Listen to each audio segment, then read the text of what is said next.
Hello and welcome to the Gifted Podcast.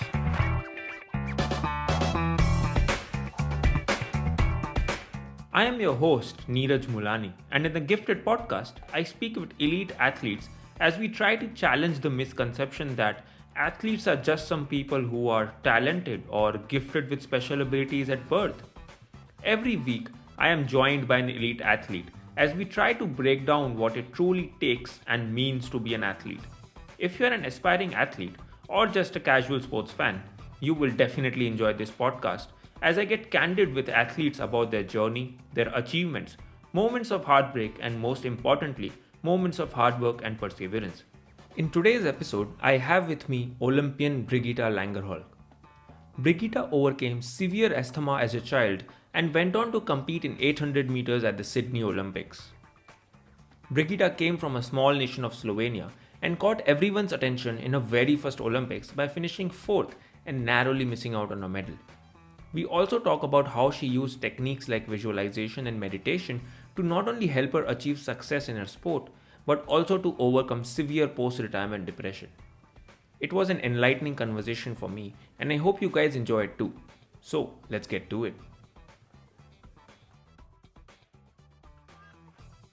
Welcome, Brigita, to the Gifted Podcast today. We are so excited to have you and learn more about your journey. How are you doing?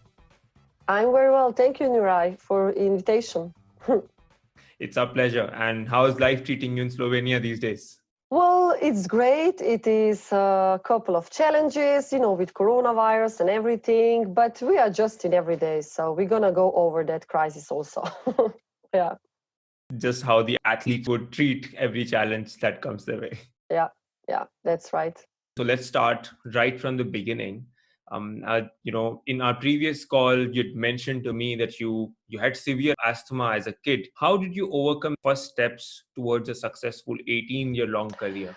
Yeah, it was a long journey to get to the Olympics. Well, I was born healthy, and then something went wrong with the post-care of me as a baby. So I got some kind of inflammation. They couldn't figure out the cause of it. So I spent most of first 3 years of my lives in the hospitals.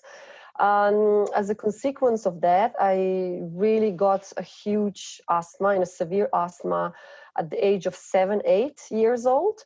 And by the time I got 15, I met yoga. So it really helped me with the breathing and calming techniques.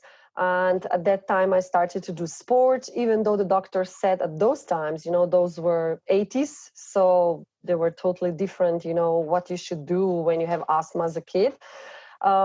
They said, don't run, don't exercise or anything.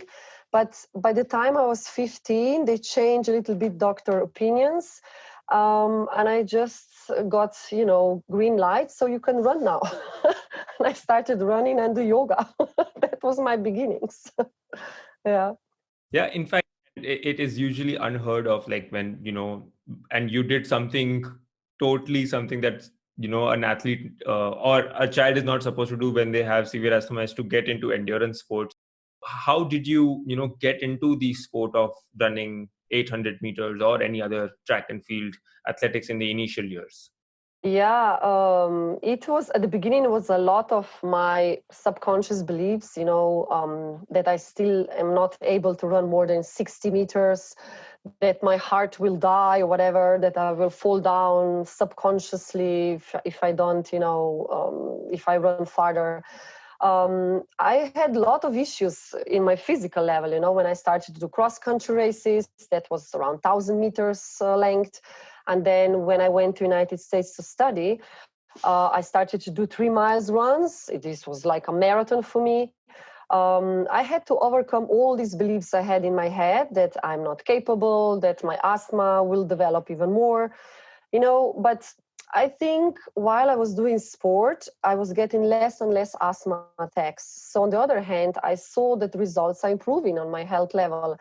I was doing regularly breathing techniques, so this helped a lot. Plus, I had a really brilliant coach who unfortunately passed away after Sydney. He actually taught me how to do just deep relaxations of my body, and also additional breathing techniques and how to eat properly, because asthma is also develops because of improper food on side of it, not just from all these medical medicine things I had, injected in my body when I was a kid. It's all kind of sorts of causes. So I had to overcome a lot of these beliefs in my head to improve step by step, Yeah. And when did you first start seeing success, and who would you say identified your talent? Mm-hmm, mm-hmm. My first thing that I said success was in my high school when I was 17. And we had this European Youth Olympic Games, which were first time in Europe for the kids under 18 years of age. And I won, actually. Well, I was second, but the first one already then they found on doping, she was, expelled, disqualified. I never got my first medal, the gold, but I got second, but I was officially winning on 400 meters. So when these members of Olympic Committee came to me, I was really tired and everything. I was sleeping on beside the track, and they were searching for me to congratulate me. Then I realized when they congratulate me, oh my God, Brigita, you did such a major achievement. Maybe there could be a path, to continue and seriously think about your sports career, not just, job career or whatever, college career. So that was the first time I thought about it seriously. And how would you say the experience of training and studying in the US, and also as an athlete in the US, because we do know that is one of the areas where a lot of these athletes would want to go to the US for preparation, because it does have infrastructure to really support an athlete in their sporting ambition. How would you say affected your career? You know what?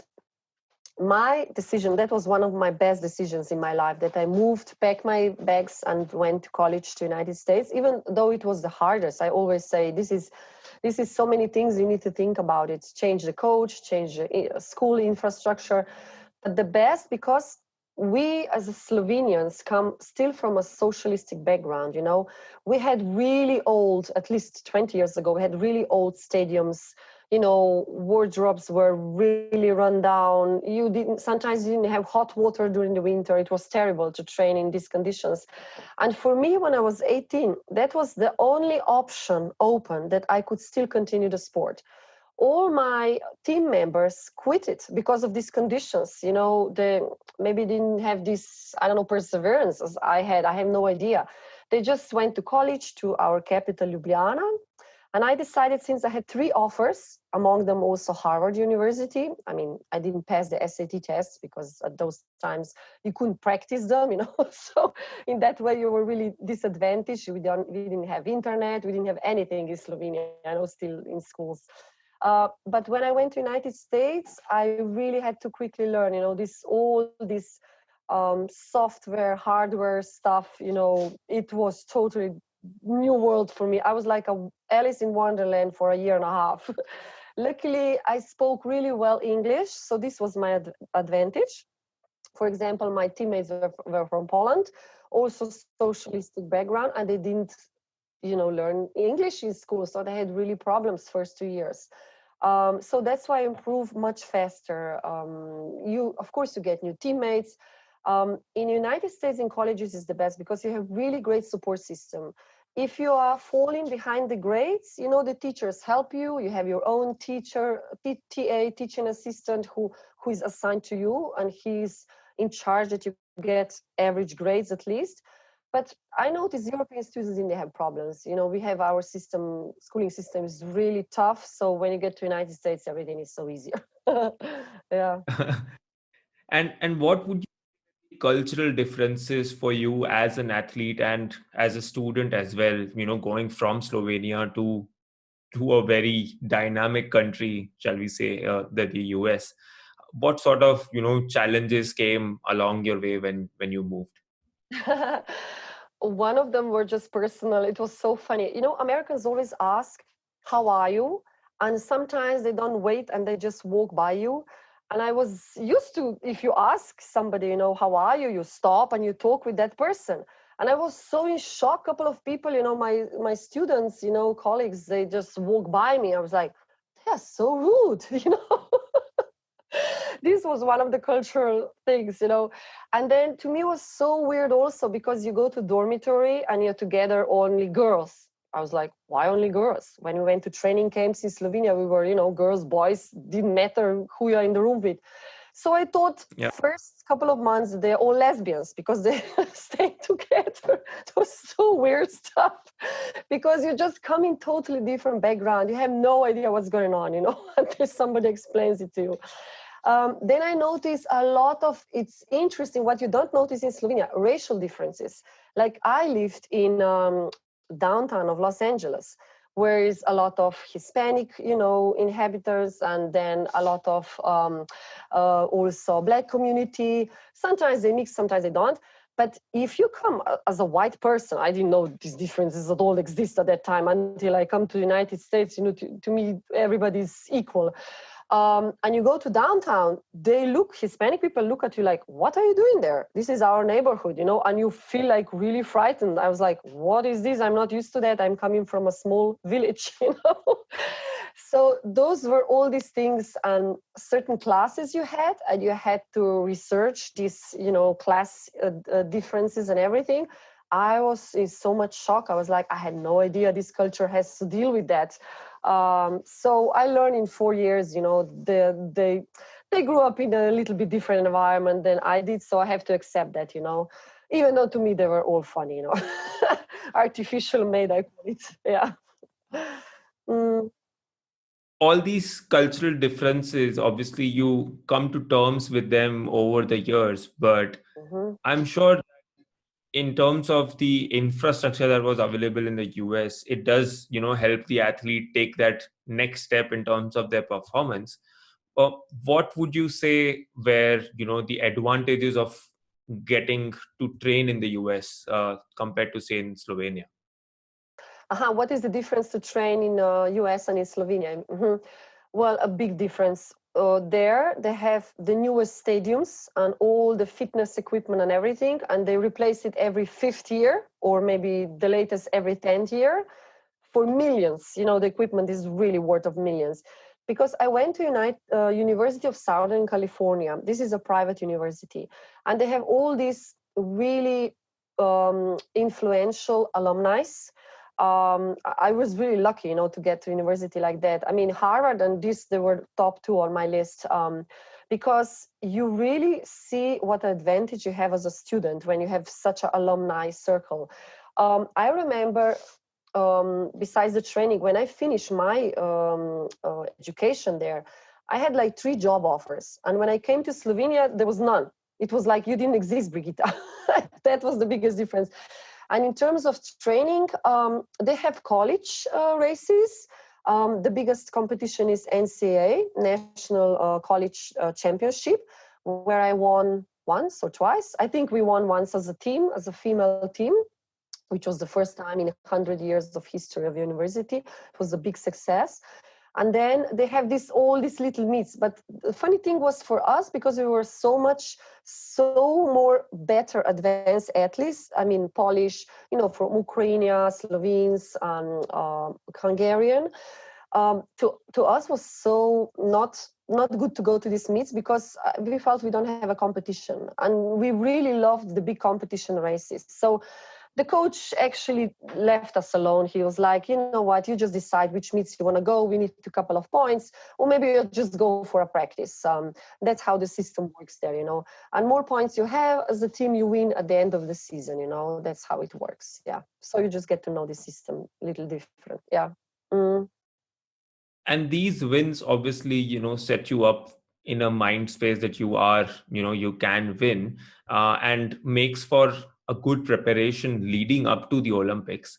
Could you walk me through your preparation leading up to the 2000 Olympics? How does athletes train, and specifically you train physically as well as mentally for the Olympics, the grandest stage of all?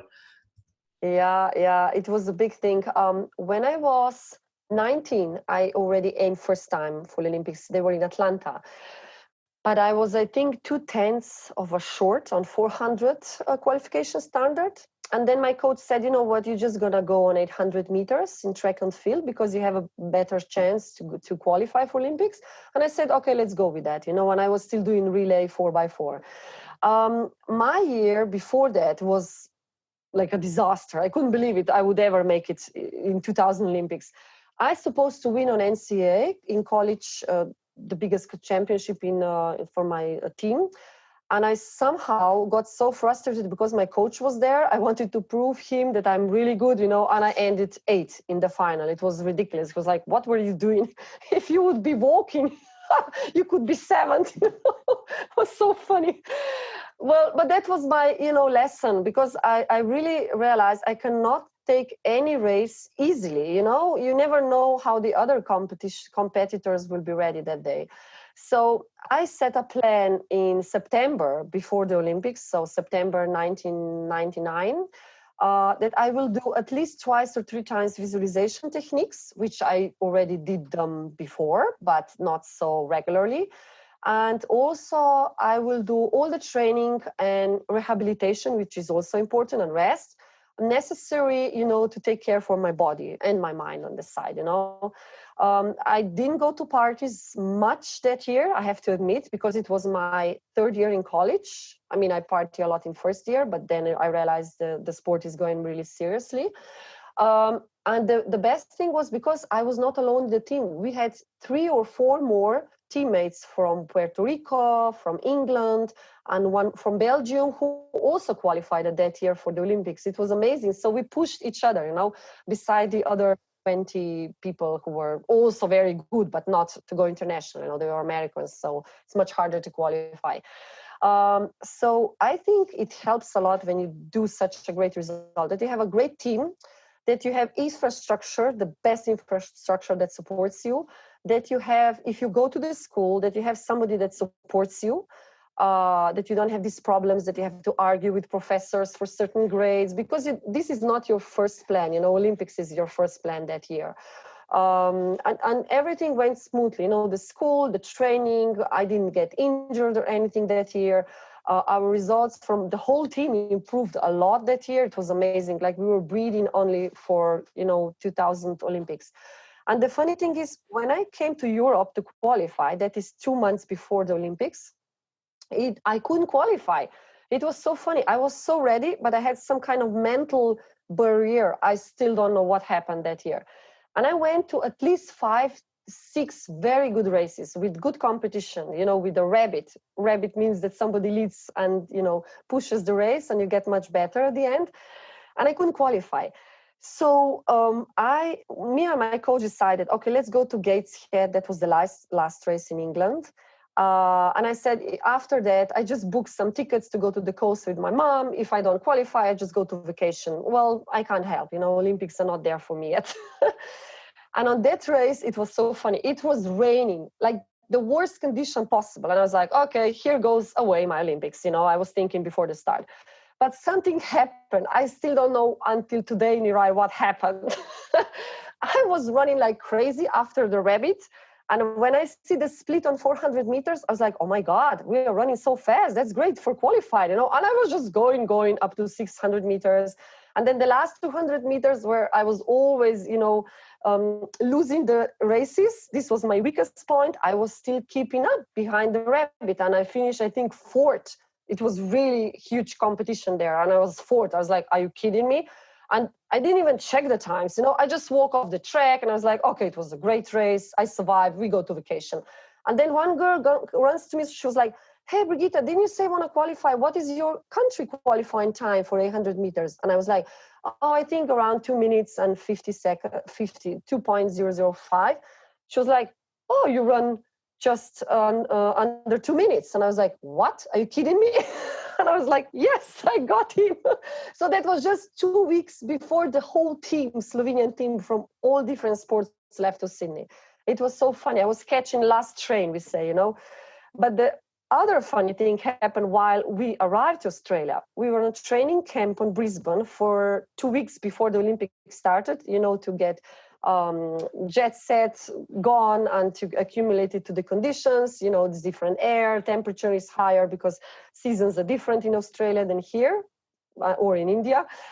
And I was so relaxed. All the other teammates who were like veterans, they were a couple of Olympics, they were like third or second Olympics for them. They were like stressed, all the time. And I was like, oh my God, I'm so happy and lucky that I qualified. Now I'm just going to play. It was fun for me.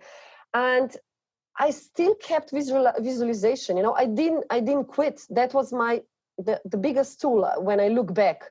I visualized first that I want to break national records, which I already did in that last race in Gateshead, and that I want to qualify in semi-final. Because when you go to Olympics in track and field, you have a couple of rounds. So usually it's 3 or 4 rounds before you go to the final. It's really exhausting for the body, because those happen in 3 days. Sometimes you have 1 day rest, sometimes you don't. And every step I visualized, it happened. The goal was done. I was like, wow, these things are so powerful. Plus, I was in the best shape of my life. I have to mention that. If you're not in the best shape of your life, visualization will help like 20%. This is scientifically proven, not more. But if you're in the best shape, sometimes they say it helps more, like 30%, to improve the results. And it was such a nice time. There were certain taxi drivers, they were driving us to the event and to the village, the Olympic village. And they all said, when I asked them, first they ask you where you're from, and then they ask you what is your goal in these Olympics. And I always said, I just want to get to the semi-final and run national record. And it was funny how sometimes people convince you to think more than even you think you're capable of, And they said, Brigita, why don't you want to go to the final and just get a medal? And I was like, oh, well, maybe I should just start visualizing that. So I started visualizing that, it was funny. I started visualizing the final, that I'm getting to the final 4 days before my first round started. So everything happened what I visualized. First, I got to the second round, to the semi-final, and then to the final. And the funny thing was, people around me, they were so surprised. They're like, who is this girl? She's from some small country. She didn't exist before on 800 meters. Who is she? How come she ended up in the final? Because they were all superstars in the final, from 800 meters from previous years. And I was just having fun, going one round after the other. And I was like, well, I don't feel like so tired as I thought I would. I did all the rehabilitation process after the rounds, and I really recovered faster. And then I end up in the final, and I end up being fourth. What I visualized, I didn't visualize third or second or first, but fourth place. That was the funniest thing. Yeah. And what you say are the specific elements of visualization? Because we do hear a lot of athletes talk about this, but there seems to be a gray area around what actually goes on into visualization. How are you supposed to use it to your advantage? Yeah. I'm teaching that now, so I realize it's such a different level of clients who come to me. Some people don't even know how to relax the body, which is the first stage when you get into the visualization process. Some people don't know how to use their imagination. And I always said, we as a children, we all had bunch of visualization. I mean, that was not a problem. And now we just have to awaken that part of us. We all have visualization. If not, people should remember, when you get the bill to pay, you start to use your imagination. Oh, how to pay, where to pay, when to pay. So this is I call it not so good visualization. So we can use it also for things you really want to achieve in life,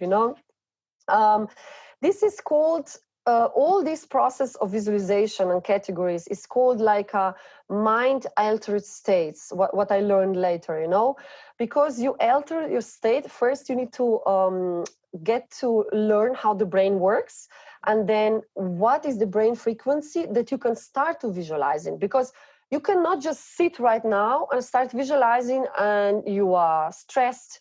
You didn't calm your body first, you're thinking on 1,000 things. Maybe you argue before with a boss or a woman or a wife or whatever, partner. you need to be in a calm place, sitting down, breathing first, do some breathing exercises, then visualizing. I do a lot of things by Jose Silva Ultramind method.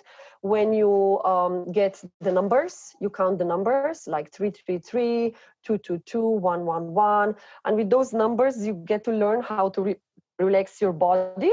It takes you like 5 minutes once you get to know that process. And then when you're in this relaxed state, we call it, you go from beta level of brain waves to alpha. And maybe if you are very good also to theta level, where all these monks in theta level, when they're visualizing, when they go to the mountains, we all heard about them. And they're really doing magic stuff in theta levels of brain frequency. And once you're in alpha level, that's this, I call it this God's given gift to every human we can use and just create our goals, whatever we want and we wish. Just put this also in the action. It doesn't mean that you put in the action the whole process. You just start the first step. I did the same before the Olympics. I do now the same in my business or in my relationships I have, like in my family, whatever comes to some kind of dispute, I always do first step, and after a long time, when you use visualization, you also get to know yourself better. That's first thing. You get to know your weaknesses and strengths, and you really work on strengths. The funny thing is, a lot of people think I was the same, that when you're an athlete, that you should work on your weaknesses. No, I worked my whole life just on strengths, and I did all my strengths, like visualization and breathing techniques. Yeah, at the beginning they were weaknesses, but then they were really my strengths. And you really improve them to this mastery level, like you would say like a Buddha or guru level, whatever you name it, But that takes years, sometimes 10 years if you're such a high performer. The same is in business, if you're CEO, whatever, some corporate level. And after you do the visualization process, there is certain process. You imagine, in pictures. Some people have different communication channels. Some people smell things how they want to be to happen. Some people see the picture. Some people hear. Some people like to touch. With their closed eyes in their imagination. We just use usually 2 channels out of 5. Communication channels. And after you are done with this process, you just come out, sometimes we say we count 1 to 5 or 1 to 10, and you're totally awake and alert. It's not complicated. Everybody can learn, It's just sometimes for people who are really new to that, it takes them longer. It takes them I teach 8 weeks course. Sometimes it takes them 10 weeks, that they learn. But at the end, they all learn. Yeah. Mm-hmm. Being powered with these tools, and like you mentioned that you were earlier thinking of just getting to the semi-final, but using these techniques along with obviously your performance, you were able to get to the finals, and not just get to the finals but also finish 4th. While you narrowly missed out on a podium finish, you were able to achieve your then personal best with that race. What was the feeling like after that performance? Was it one of disappointment that you narrowly missed out on a medal, or was it one of joy you beat your personal best? I could say, Niraj, it was pure joy. You know why? Because I proved myself that I'm finally healthy. That was my really long time, deep subconscious beliefs, that I proved always myself and my surroundings that I need to be healthy, that I don't have asthma anymore, that my body is okay, I can run, I can be on the same level or even better than average person as an athlete, No, it was pure joy because I overachieved myself. I don't know how to express differently. But the funny thing is, the first people who congratulate me, from my team members, they're like, "Oh my God, Brigita, aren't you disappointed because you were not at least 3rd?" I was like, you know what, this 4th place for me, I thought, even my coach honestly thought I would be the best 6th, in those Olympics. Who's like, "Brigita, you have all the champions in the final. If you're 6th, that's more than what you are capable to do, And when I was 4th, he was like, "Are you kidding me?" He wasn't even there in Australia, but he was, reporting through the radio actually with our reporter. So he was in a studio when I was running. It was funny experience for him also. No, it was a great experience. Of course, I had then goals to get a medal, which, funny, I never achieved, not even on European Championship. I was very close always. I was fifth or fourth or sixth. But when I look back, I think on maybe I just didn't wish so much. It was, for me, was really a great achievement because being fourth was over achieving all my expectations. When I look back, I always was trying to prove myself that I'm healthy, and also my environment, all my family members, colleagues, and everything. And this Sydney fourth place was really showing that. I remember at that time when I had my ex fiancé, I was running out of the stadium, jumping in his, hugging him. I was like, oh my God, I was fourth. I can't believe it. He was like, Brigita, you're amazing. And everybody was like, why? Aren't you sad because you didn't get a medal? I was like, I don't care about medal anything. That is over the top. I could never really imagine what I visualized, that will happen true. Because once it happens the first time, you are so in shock that you first you realize what kind of power you have with your mind and with your body. You can actually achieve anything. When they said, these army guys, the combat guys, what kind of endurance things they do, that's all possible because they all prepare beforehand, same as an athlete or as a business person or as a college student, yeah. Mm-hmm. And how you basically in 2007 when you were visiting India for your wedding, much after the 2000 Olympics and all the success that you got in the 2000 Olympics, you competed in the military games while you were here in India. And at that time, was this something that you'd planned to do, or was it more happenstance because we wouldn't be really seeing athletes go out for running during their wedding? Right. You're right, Niraj. It was funny. No, I had to compete in India because as an athlete in Slovenia, you either have a contract with the army or a police or a custom borders. That's how it works, our system, just to have a secure job, they support us like that, and we are very grateful. And they had at that time, when we planned the wedding, the army games. So I was like, okay, let's go and just have fun after that, And I know how it's in India because I had no clue how much preparation you need when you have a wedding in India. And they said you need to announce at least 30 days before that. And I was like, what? This is totally different in Slovenia. In Slovenia, you just go, to the mayor, he gets you wed in one day. That's it. And first I had army games where I won. And then we traveled for 2 weeks and then we got married, And we met wonderful people there on the spot in India, in Cochin, actually. And they organized all the wedding. It was so amazing, like all the movies, Indian wedding. I remember one movie, Indian wedding. It was incredible wedding. And we always say, we're going to take the kids to there, to the Cochin, to Shiba, to, I think Yasser is his name. He helped. I mean, amazing people, really. Yeah. And we got wed in a Catholic church, even though we didn't plan. I mean, we are Catholics, but we don't go to church anymore, for years. And they were like, where are your Baptist, papers? They were like, oops, they're in Slovenia, So we had to get all the papers in order to be wed properly. And I still remember this priest who was going on a bike, organizing all the bureaucratic work. I was like, thanks God, we manifested people like that it's possible to get wed in 1 week, actually. In 7 days, we arranged everything. The ladies got me to sari. I had to buy 2 saris, one to be wedding, one to be buried in. It's so funny. I had no idea. So I said, my husband, in this, you have to bury me, And all the ceremonies they did, kana, drawing, I love that. And after that, we had a ship in the swamps. I don't know, it was around Kerala. We took off with the ship. Of course, alcohol is forbidden. It's so funny. And they took away with the ship and they loaded somewhere else where it's not forbidden alcohol.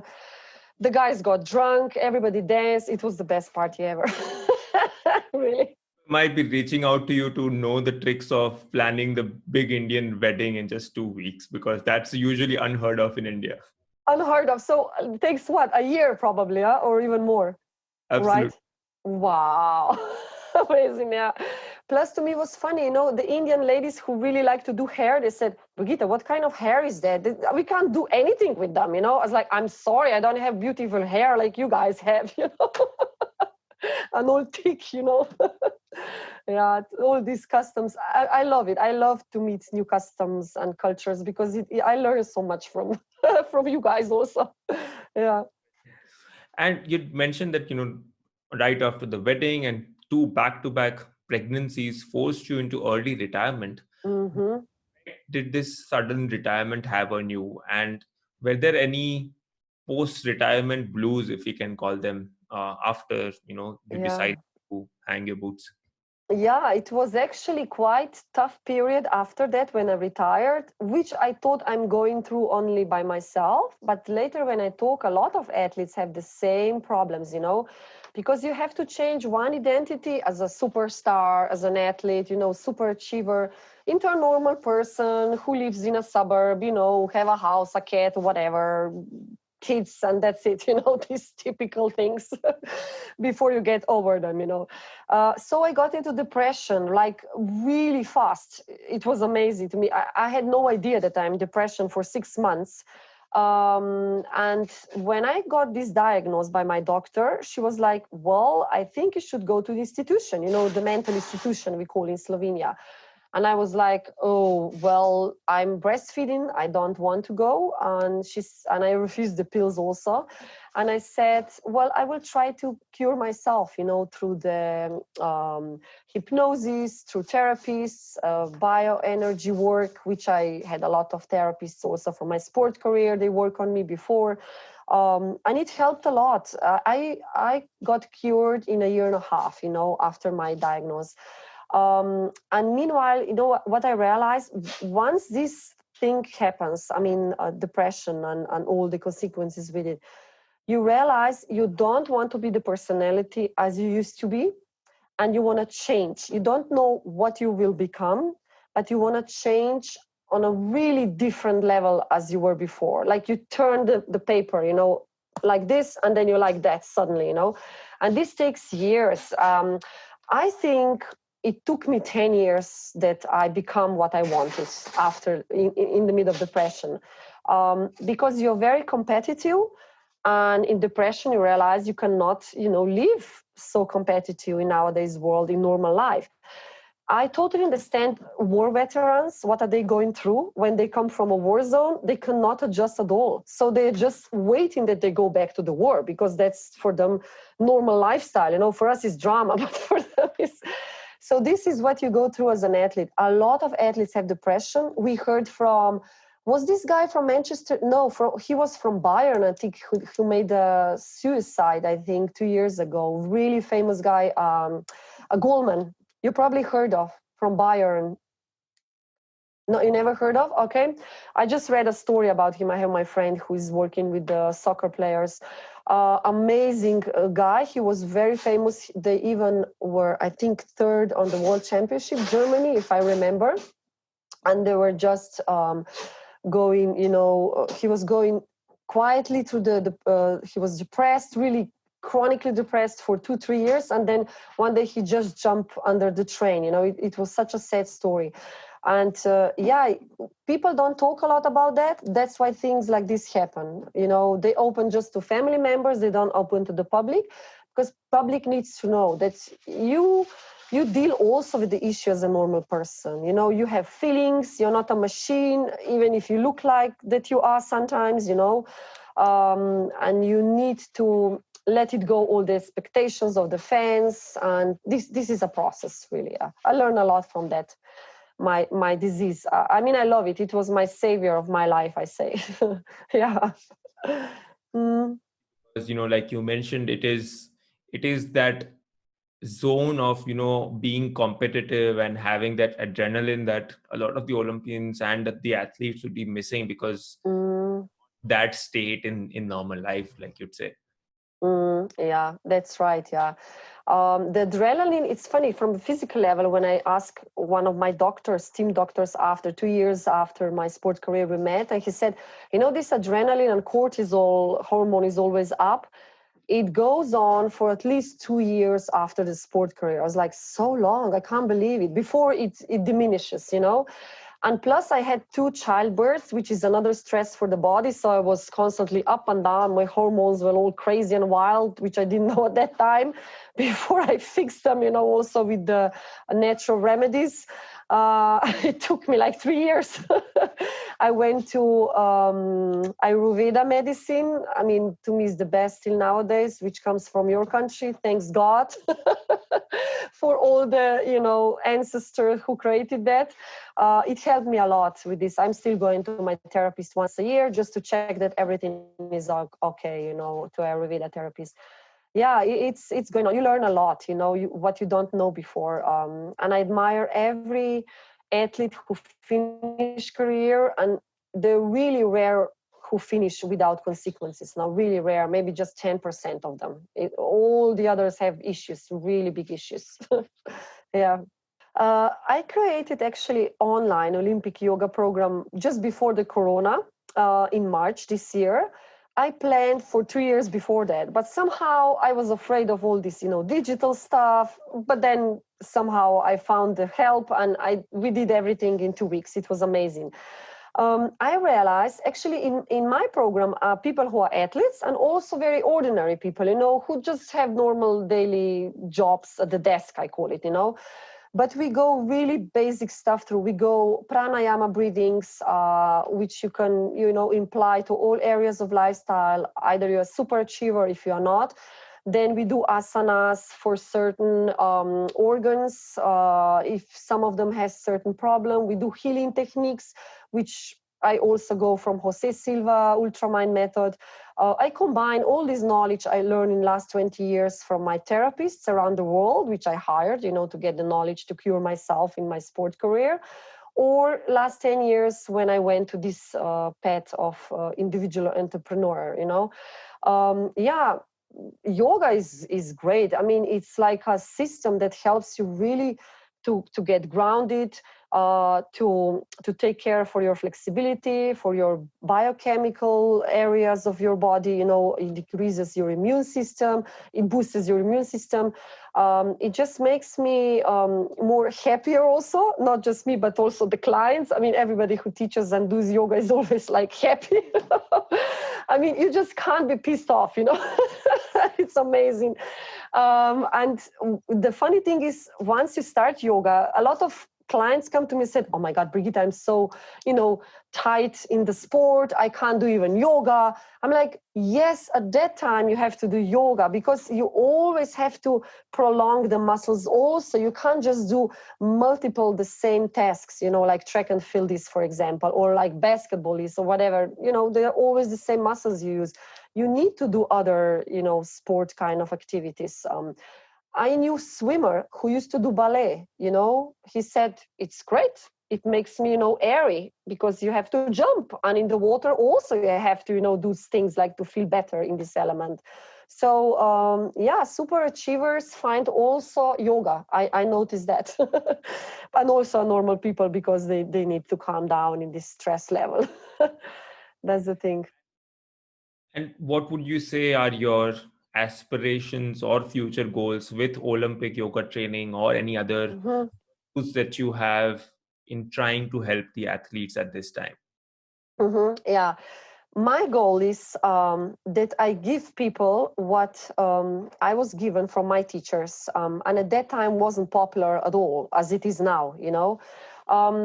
Those are, we could label them anti-stress techniques, and that is yoga, mindfulness techniques, visualization, relaxation, and breathing. So they are all, you could say 5. They are all in the same category. And my goal is actually to teach them that they could, once they learn, they could do on their own, and once they have their own kids, they pass on their kids, because kids are gonna continue totally different way of living, how we are living now. That's how I imagine, and when I talk with other people who are channeling stuff, know how approximately the future will look like, they will preserve the planet much more, they will be more ecological, they will use these psychic abilities much more, that because in our society that was actually forbidden. In my socialistic area, if you went to fortune teller, was like, what is wrong with you, even though I don't go to fortune tellers because my thing is, you can develop your abilities, what fortune teller has yourself, and you had to hide all these psychic abilities that you had at those times. But I was really grateful that when I travel actually 1/4 of the world. Once I counted, I was in 46 countries, and I met incredible people. I mean, everybody I met, they left me some kind of knowledge, and they were from Tibetan culture, from American culture, all kinds of healing, shamanic culture. And I just combined that all together in my Olympic yoga practice, and individually when I teach clients, especially visualization techniques, and I just wish athletes, their process of work would be much easier because of that. And it will be. Right. Yeah. I think, like you mentioned, a lot of the athletes who are able to then feel this work for the first time and then actually understand the magic that this has would always be feeling that, why didn't I learn this sooner, so that I would have been able to achieve more of my goals. But it is never too late to learn this and then actually course correct towards your life goals. Yeah, that's right. Some clients I have, they are like CEOs of some companies, they learn these techniques at 50s, and they ask me why I didn't learn before. I was like, because you were not ready. I was ready at 18. Luckily, I was open, and you're open at 50. It doesn't matter that you are worse or bad or because of that, But now you're going to do them more regularly, and the whole environment around you will be impacted a lot, And there are certain athletes I have, they are 19 when I teach them now. It's amazing. They are so open, these new generations, and they get knowledge like this. To them, it's like they were born with that. They just needed to repeat it, It's amazing. It's just, when you feel like that you're ready, it depends on what kind of level of consciousness you are. If you are in a level of a victim, which I was for many years, you're not going to see these techniques as a benefit, But if you're a level of service, of giving people more, doesn't matter if you're just an athlete or if you are a student or a business person, then you will learn that faster, it's just that, the decision. Right. Well, it's been a real pleasure getting to know your story, Brigita. It is one of determination and perseverance, no matter the hand that you're dealt. And, it's really heartening to see you use all these additional techniques to your advantage, apart from just the physical training. And we hope that, more athletes can actually understand the power that it has and use it to their advantage. So thank you for taking out the time today and sharing your story with us. Yeah, thank you, Niraj, also that you called me, that you found me, that you asked me. I'm really grateful, because those are techniques. Actually, your country is already who knows these techniques the most, I say. And African and Latin America, Now it's on all of us that we spread them around the world, to Western, cultures, and they just start to use them daily. And that's why we found each other. Yeah, thank you. Yeah, thank you once again. Okay, yeah. Bye.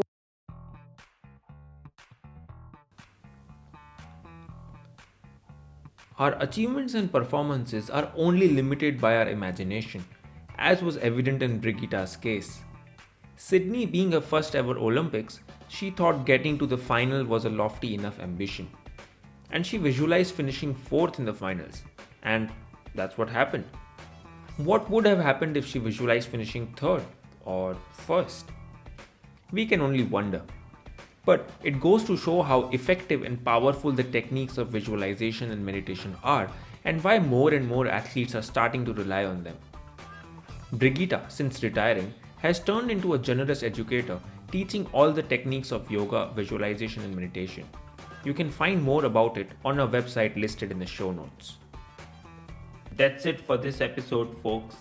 Thank you for tuning into the Gifted Podcast. I have been your host, Niraj Mulani. A gentle reminder, you can find us as The Gifted on your favorite podcast platforms, including Apple, Spotify, and Google.